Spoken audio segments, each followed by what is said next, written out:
Hello mga par, samahan nyo ako. Magluto tayo ng pork ribs caldereta. Tara. Magisa na tayo ng bawang at sibuyas. Ilunod na natin yung pinakuluan nating pork ribs mga par. Pinakuluan ko na siya kanina gamit yung pressure cooker para malambot na malambot yung karne. Tomato paste. Konti lang yung nilagay kong tomato paste mga par. Kasi ayaw ko yung maasim na caldereta.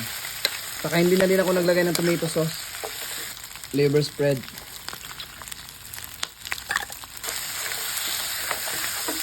At lagay na natin yung pinakuluan natin kanina. Timplahan lang natin asin, MSG, seasoning powder, cheese, konting peanut butter. Ayaw ni Mrs. na piniprito yung patatas tsaka carrots mga par, kaya hindi ko na prinito.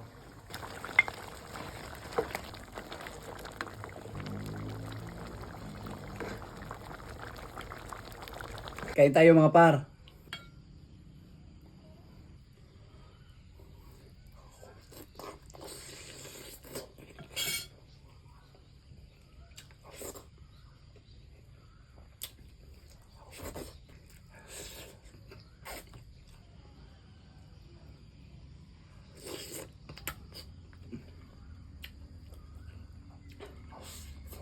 Uy.